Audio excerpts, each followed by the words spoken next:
Father Simon. It's the early 1980s. I'm a young teenager. I'm living in central Cambridge.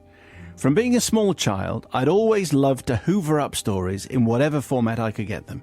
I was a voracious reader, but also a telly addict and a bit of a dreamer. My favourite sort of story was the one where real-seeming children, just like me, had extraordinary things happen to them, and I had always harboured the hope that my real life might cross into one of these sorts of adventures one day. But at the time of the events I will describe, I'd spent a disappointing 13 years without rescuing a single wild pony from a collapsed mine. Foiled any smuggling plots. I hadn't done any of those. I hadn't uncovered any hidden lands at the back of wardrobes. Nothing. I was almost resigned to the ordinariness of life. The key word there is almost.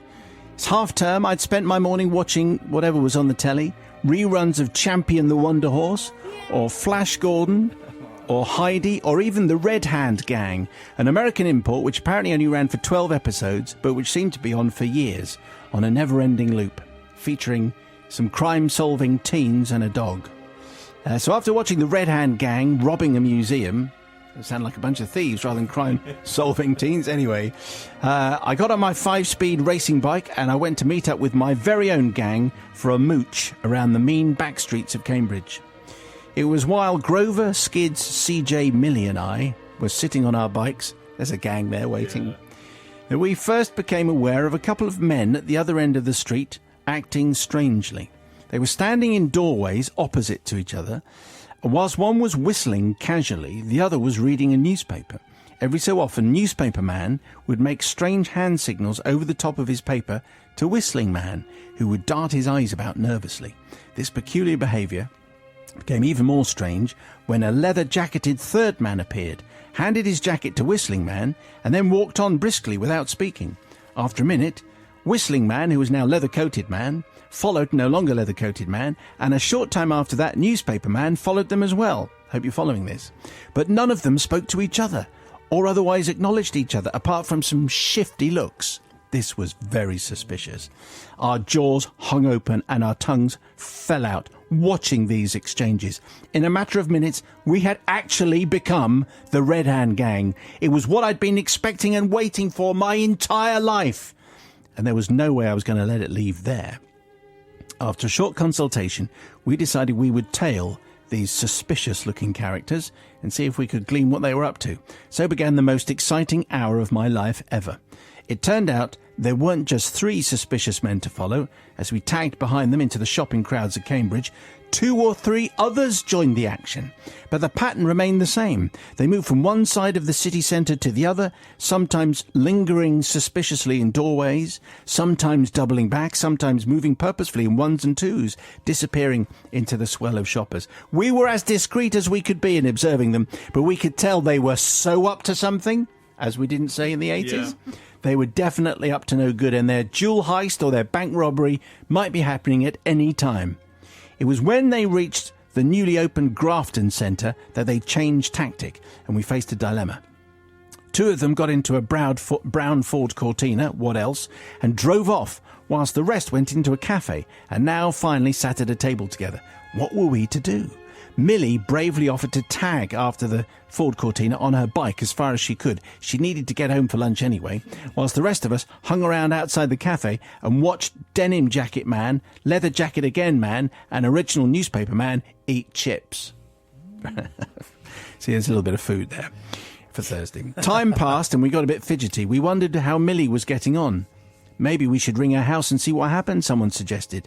But there was no reply from Millie's house, and when we returned to the cafe, the others had had finished their food and just disappeared. Now we all began to feel a little anxious. Why wasn't Millie home yet? What if some accident had befallen her? What if the Ford Cortina pair had spotted her and tied her up and thrown her in the boot of the car? What if that had actually happened? Well, it wouldn't have got in here, would it? No. The more we discussed it, the more it seemed there could be only one responsible course of action. This is where Bobby will breathe a sigh of relief. Phew. After discussion with Grover, Skids and CJ, it was decided that I should lay the whole history of these events at the police station, whilst they could keep trying to contact Millie and confirm that she had made it home safely. It took a surprising short amount of time for me to be admitted to an interview room at the police station, and the officer in charge let's call him Detective Sergeant George Carter, ushered me into a proper Juliet Bravo style room and set the tape running. He was very interested in everything that I had to say, and my chest swelled as I described the men that we had followed, the precise route they had taken, and all their suspicious ways, and the strange things that they'd done. At the end of the interview, he thanked me profusely, shook my hand gravely, and promised he would investigate right away. He also promised to give me an update on what he discovered.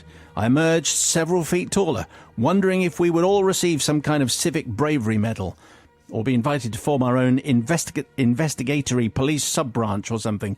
Plus, CJ Grover and Skids had the welcome news that Millie was confirmed to not be in the boot of the Cortina. She'd got lost. And she was home. Anyway, our gang split up and went home. It had been a brilliant morning. It was 8:30 that night that our home phone rang and my dad took the message, which he later told me was delivered between snorts of laughter. Hello, this is Detective Sergeant George Carter with a message for Polly. It was very interesting to meet with her today. Thank you very much for coming in. I wonder if you could reassure her that she and her friends were actually tailing the Cambridge drug squad this morning. Wow.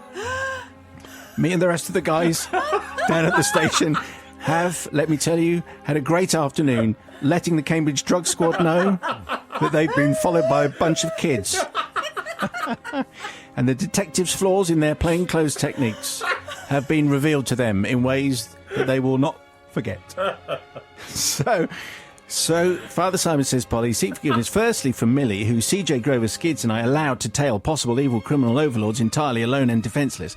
However, I mainly seek forgiveness from the members of the Cambridge drug squad, whose lives were presumably not worth living every time they set foot inside the police station, for days, weeks, months and years afterwards, and who may still have nightmares about being followed by enthusiastic crime-solving 13-year-olds.